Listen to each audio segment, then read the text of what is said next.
Hello everyone, welcome to a new video of stock market noob. এই মুহূর্তে আমরা একটা সুন্দর বাজার দেখছি এবং শুধু যে সুন্দর বাজার তা না, আমরা যে একটা গ্র্যাজুয়াল ইনক্রিজ ইন ভলিউম এর মধ্যে এক্সপিরিয়েন্স করেছি। তার পাশে একটা কনসিস্টেন্সি আমরা রিসেন্টলি লাস্ট 1 উইকের মধ্যে দেখছি যে একটা কম কম করে কারেকশন হলো, একটা ভালো ইনক্রিজ ইন আমরা ইন্ডেক্স দেখতে পেয়েছি। সেটা আহ, আরো একটা ভালো যে বার্তা বহন করে আনে যে সামনের বাজার হয়তো বা আরো সামনে হবে। যেভাবে ইন্ডেক্স বাড়ছে, যেভাবে আপ ট্রেন্ড ধরে রেখেছে, সেগুলো কিন্তু আমাদেরকে এক একটা রেজিস্ট্যান্স পার করার সাথে সাথে এক একটা কনফার্মেশন দিচ্ছে যে বাজার সামনে হয়তোবা আরো ভালো হবে। হ্যাঁ, কারেকশন আমরা সামনে দেখব, হয়তোবা কারেকশন আরেকটা সময় আজকের বাজারের পর বলা যায় যে হয়ে গিয়েছেও, বাট কারেকশন মানে কিন্তু এই না যে ডাউন ট্রেন্ড শুরু হয়। কারেকশন হলে নতুন টাকা ঢুকে, নতুন ইনভেস্টার্সরা ইন হয়, ইনভেস্ট করার অপরচুনিটি বাড়ে এবং তার সাথে বাজারে আরো বেশি টাকা নিয়ে ক্যাপিটাল মার্কেট আরো বেশি রিচ হয়ে সামনে আপট্রেন্ডের দিকে আগাতে পারে। এই মুহূর্তে আমরা যেই ইন্ডেক্সটি দেখছি, আজকে বাজার ৫,৫৮৩-তে ক্লোজ করেছে এবং সেটা খুব বেশি যে চিন্তিত হওয়ার মতো সেটা না, কারণ ইন্ডেক্স যাই হোক, আমাদের কিন্তু ভলিউম আজকে অনেক ভালো ছিল। ভলিউম স্টিল 32.57 crore, এবং তার সাথে গতকালকে যে প্রায় ১৩০০ কোটি টাকার লেনদেন হয়েছিল তার সাথে সামঞ্জস্য রেখে একটা নেগেটিভ ইন্ডেক্সের দিনেও কিন্তু ১১৮১ কোটি টাকার মতো হচ্ছে লেনদেন আজকে আমরা দেখতে পেয়েছি। আজকে ১১৭টা এবং ২৪২টা ডিক্লাইন ছিল, একটা বড় পার্থক্য ছিল ডিক্লাইন এবং অ্যাডভান্সড মধ্যে। তারপরও বাজারকে অনেকটা স্থিতিশীল বলা যায়, কারণ কি, কিছু কিছু ভালো পারফর্মিং স্টক যেগুলো, এগুলাই কিন্তু বাজারকে বড় ধরনের ফল থেকে প্রোটেক্ট করেছে। অনেক স্টকেই আজকে আমরা প্রাইস কমতে দেখেছি, কিন্তু স্পেশালি কিছু কিছু স্টকের আমি মেনশন করব, যেমন ধরুন ব্র্যাক ব্যাংক আছে এর মধ্যে। ব্র্যাক ব্যাংকের পাশাপাশি ওয়ালটন, আহ, আর সাবমেরিন কেবলস, স্কোয়ার ফার্মা, এগুলোর মতো কিছু স্টক কিন্তু আজকে ভালো পারফর্ম করেছে। সেই হিসাবে ওরা আজকে এত বেশি কন্ট্রিবিউট করেছে ভলিউমে এবং গেইনিং এ, যে পয়েন্ট আসলে খুব বেশি নেগেটিভে যেতে পারেনি। এবং আজকে সকালের শুরু থেকে কিন্তু বেশ ঊর্ধ্বমুখী ছিল, প্রায় ৫,৬২০ থেকে স্টার্ট করে ৫,৬৪৩ পর্যন্ত কিন্তু আমরা উঠতে দেখেছি। আমরা 40-র কাছাকাছি আম, উত্থান দেখেও আমরা নেগেটিভে আজকে শেষ করেছি, কারণ আমি মনে করি গতকালকে যে একটা ভালো বাজার আমরা দেখতে পেয়েছিলাম, একটা বড় ধরনের উত্থান আমরা গতকালকে দেখেছি, ওটার ইফেক্ট আজকে মানুষের মধ্যে এখন প্রফিট টেকিং প্রবণতা অনেক বেশি, কারণ অনেক অনেক পুরানো ইনভেস্টর যারা হচ্ছে আটকে ছিল তাদের স্টকের বিভিন্ন আম, বড় বড় লসে, ওগুলাকে আজকে রিয়েলাইজ করতে পারছেন। আজকে অনেকেই প্রফিট বুক করেছেন এবং এসব প্রফিট বুকিং এর সাথে সাথে অনেকে শর্ট টার্ম প্রফিট বুকিং করছেন। তার একটা রেজাল্ট হিসেবে কিন্তু আমরা দেখতে পাচ্ছি যে ইন্স্যুরেন্স সেক্টর বলুন, ইঞ্জিনিয়ারিং সেক্টর বলুন, টেক্সটাইল সেক্টর, এত ফার্মাসিউটিক্যাল সেক্টর, এগুলো এত ভালো লেনদেন করার পরেও কিন্তু এগুলোর ম্যাক্সিমাম স্টকস আজকে নেগেটিভ দিয়ে শেষ করেছে। তবে আজকে ভালো দিক ছিল যে ইন্স্যুরেন্স এবং লাইফ ইন্স্যুরেন্স মোটামুটি বেটার পারফর্ম করেছে গতকালকের তুলনায়, ইন টার্মস অফ যদি আমরা বলি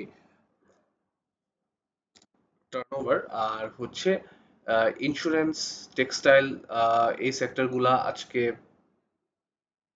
আপনার আহ, বেশ টার্নওভারের দিক দিয়ে অনেক এগিয়ে থাকলেও ভলিউম দিক দিয়েও অনেক এগিয়ে ছিল। এবং ইন্স্যুরেন্স সেক্টরের মধ্যে আমরা অনেকগুলো ইন্স্যুরেন্সকে বাড়তে দেখেছি।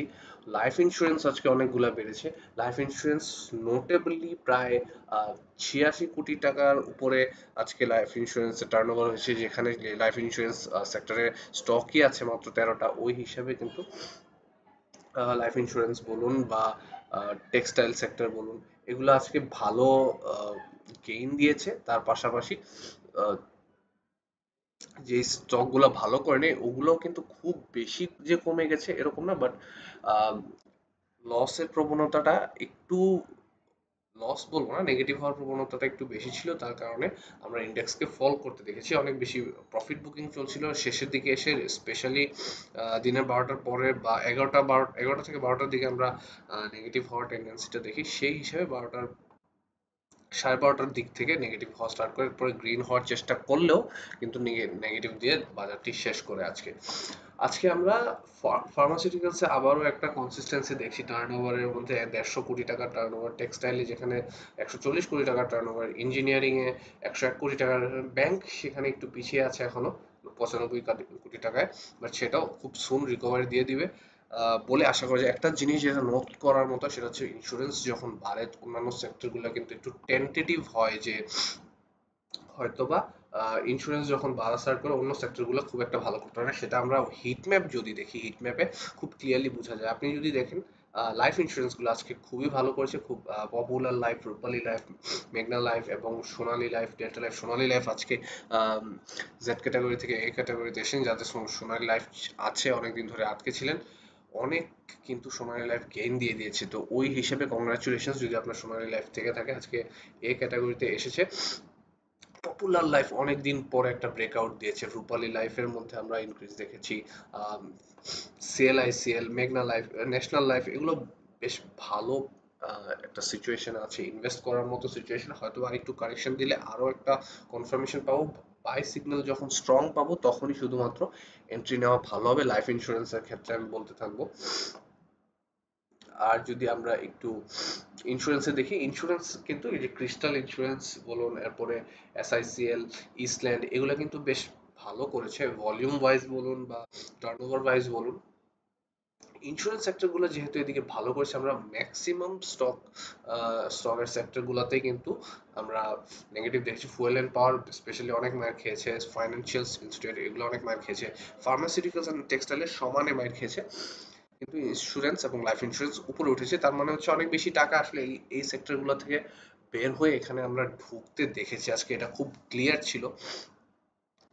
আমি বলবো না যে খুব ভালো সিচুয়েশন ছিল অ্যাজ এ মার্কেট, হয়তোবা যাদের লাইফ ইন্স্যুরেন্স বা ইন্স্যুরেন্স নাই তাদের জন্য খুব একটা প্রীতিকর ঘটনা ছিল না, কিন্তু এটা খুব ক্লিয়ার যে মার্কেট এখন সেক্টর ওয়াইজ মুভমেন্টে বেশি বিশ্বাস করে। পুঁজি বাজারে আসলে যখন ইনভেস্টররা সেক্টর ওয়াইজ ঘুরে ঘুরে ইনভেস্ট করতে থাকে, স্পেশালি যারা ধরেন ক্ষুদ্র বিনিয়োগকারী বা স্মার্ট ইনভেস্টরের কথাও যদি আমরা বলি, তখন কিন্তু একটা হারমোনির সাথে একটা রিদমে পুঁজিবাজার আগে, এবং যখন একটা রিদম আমরা পুঁজিবাজারে দেখো এবং বিশৃঙ্খলা দেখবো না, যখন স্টেবিলিটি দেখবো, শুধুমাত্র তখনই বোঝা যায় যে পুঁজিবাজার এখন একটা আপ ট্রেন্ড দেওয়ার জন্য পারফেক্ট টাইমে আছে আজ। এন্ড সেটাই হচ্ছে, পুঁজিবাজার কিন্তু এর মধ্যে অনেক ভালো গেইন দিয়ে দিয়েছে অলরেডি। 4,700 থেকে এখন আমরা 5,600-তে স্ট্রাগল করছি। স্ট্রাগলের এরিয়াটা যদি আমরা আরো একবার ক্লিয়ার করে নিই, স্ট্রাগলের এরিয়াটা হচ্ছে এখানে 5,629-এ আমরা একটা রেজিস্ট্যান্স এঁকে রেখেছিলাম, যেখানে আমরা একটা স্ট্রং সাপোর্ট জোন 5,402-কে ধরে রাখি। তারপরও আমরা বলবো এখানে একটা ভালো সাপোর্ট জোন আছে। আমরা যদি ফিউচারে আবার এখান থেকে ড্রপ করতে দেখি, হয়তোবা এই পর্যন্ত আসতে পারে 5,442, এর নিচে যাওয়া উচিত না, এর নিচে গেলেও এখানে সাপোর্ট আছে, এবং এইটুক পর্যন্ত যদি এসে যায় তাহলে কিন্তু মোটামুটি বাজার যে ঘুরে যাবে সেটাতে কোনো আম, সন্দেহ নেই, এবং এখান থেকে উঠলে বেশ ভালো উঠবে বলে আমরা আশা রাখছি। আমরা যে প্রিভিয়াসলি একটা হেড অ্যান্ড শোল্ডার প্যাটার্নের কথা চিন্তা করছিলাম, সেটা থেকে আমরা বের হয়ে আসছি, কারণ বাজার আপ ট্রেন্ডে আছে, আপ ট্রেন্ডে থাকা বাজারে হেড অ্যান্ড শোল্ডার দেখার chances are very low. RSI ইন্ডিকেটরের কথা যদি বলি বা মুভিং অ্যাভারেজের কথা বলি, সবকিছুই সিগন্যাল দিচ্ছে একটা হালকা কারেকশনটা খুব বেশি যে হতে হবে এরকম না। এখানে প্রিভিয়াস কারেকশনগুলো যদি দেখি, আমরা আরএসআই কে 87 পর্যন্ত ওঠার পরে কিন্তু কারেকশনের দিকে যেতে দেখছি। ওই হিসাবে আজকে কিন্তু আমরা আরএসআই ইন্ডিকেটরকে খুব বেশি উপরে দেখছি না। আশা করি ডিপ দিলেও হয়তোবা 60 পর্যন্ত আসতে পারে, এই লেভেল পর্যন্ত এসে এখান থেকে আবার বাজার ঘুরে যাবে। And তখন যখন আরএসআই ইন্ডিকেটর ঘুরবে, শুধুমাত্র তখনই ঘুরবে যখন বাজার একটা গতকালকের মতো বড় উত্থান আমরা দেখতে পাবো। এন্ড বাজার যে সামনে আরো উপরে উঠবে তাতে কোনো সন্দেহ নেই। কেন? আস্তে আস্তে সিচুয়েশন কিন্তু একটু স্টেবল হচ্ছে বাজারে। আর বাজারের সাথে সাথে বাংলাদেশের যে রাজনৈতিক অবস্থা, যেমন নির্বাচনের কনফার্মেশন দিন দিন আরো বাড়ছে, আহ, দলগুলা আসলে গুছানো স্টার্ট করছে, যেই দলটাই হোক, আহ, যারা মোটামুটি আমরা সবাই জানি যে পাওয়ারে আসবে, হয়তোবা সেগুলার একটা স্থিতিশীলতা বা সেটার একটা কনফার্মেশন মানুষের মধ্যে আছে বলেই এখন কিন্তু পুঁজিবাজারে মানুষ অনেক বেশি ইনভেস্ট করছে, যেখানে নির্বাচনের আগে দিয়ে ইউজুয়ালি পুঁজিবাজার থেকে অনেক টাকা বের হয়ে যায় এবং পুঁজিবাজারের ইন্ডেক্স ফল করে। এই কেসটা হোপফুলি এই ইন্টারিম গভর্নমেন্ট থেকে ইলেক্টেড গভর্নমেন্টে যাওয়ার পর্যন্ত এই প্রবলেমটা হবে না। অ্যান্ড সেটাই আমরা আশা করছি। এর থেকে বেশি আসলে ওইভাবে কোনো কনফার্মেশন আমরা দেওয়া পসিবল না, কারণ পুঁজিবাজার আরো অনেক কিছুর উপর ডিপেন্ড করে, নট জাস্ট রাজনৈতিক অবস্থা। ওভারঅল ওয়ার্ল্ড ইকোনমিক্স বা ওয়ার্ল্ডে কোনো ওয়ারফেয়ার চলে সেই ক্ষেত্রেও কিন্তু আমরা পুঁজিবাজারে অনেক বেশি এফেক্টেড হতে দেখি। যাই হোক, আমাদের এখন সামনের চ্যালেঞ্জ হচ্ছে 5,583 থেকে যে 5,630 ক্রস করার যেই টার্গেটটা।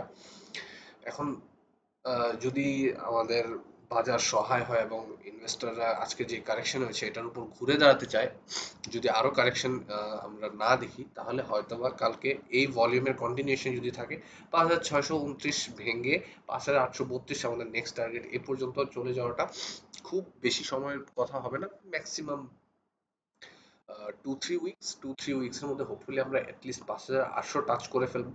সেটা এখন আপাতত আমাদের আলটিমেট গোল। এখানে আমরা দেখছি যে আগেও বাধাগ্রস্ত হয়েছে, এই পর্যন্ত এসে কিন্তু ড্রপ করতে দেখেছি। ড্রপ করলে হয়তোবা এবার বেশি ড্রপ করবে না, ড্রপ করলে আবার এরকম দুইটা বটম ক্রিয়েট করে হয়তোবা উপরের দিকে চলে যাবে।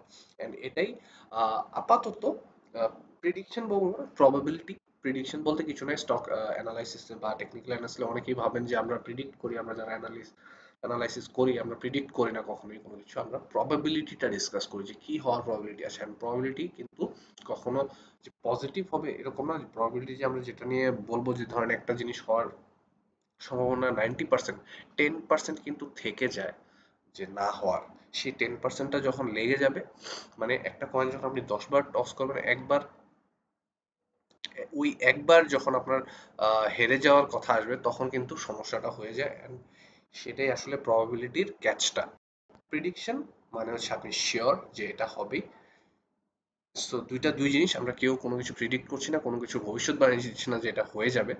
বাট হ্যাঁ, অ্যানালাইসিসের ভিত্তিতে অনেক প্রবাবিলিটি বের করা যেটা ম্যাথমেটিক্যালি প্রুভেন। যাই হোক, আজকে অনেক কথা বললাম। আমরা হয়তোবা কালকে একটা ছোট লাইভ সেশন করব, ইচ্ছা আছে অ্যাটলিস্ট বাজার শেষের দিকে, 2টা বা 2:30 এই টাইমটাতে। তখন আপনাদের সাথে ডিসকাস করব অনেক স্টক নিয়ে আমার পার্সোনালি কথা বলার ইচ্ছা আছে। তার পাশাপাশি আপনাদের জন্য কোনো স্টকের রিকোয়েস্ট থাকে, আমাদের কালকের লাইভ সেশনে অ্যাটেন্ড করার রিকোয়েস্ট থাকলো। এবং হোপফুলি এখানে অনেক কথা হবে, অনেক ইন্টারাকশন হবে। ইন্টারাকশনের সাথে আমরা অনেক এখন যে কারেন্ট সিচুয়েশন চলছে স্টক মার্কেটে সেটা নিয়েও ডিসকাস করব। তো আশা করি ভিডিওটি যদি আপনার কাছে হেল্পফুল হয়ে থাকে অবশ্যই একটা লাইক দিয়ে দিবেন এবং সাবস্ক্রাইব করে নেবেন ফিউচারের ভিডিওসের জন্য। আজকের জন্য এখানেই শেষ করছি ভিডিওটি। Good night.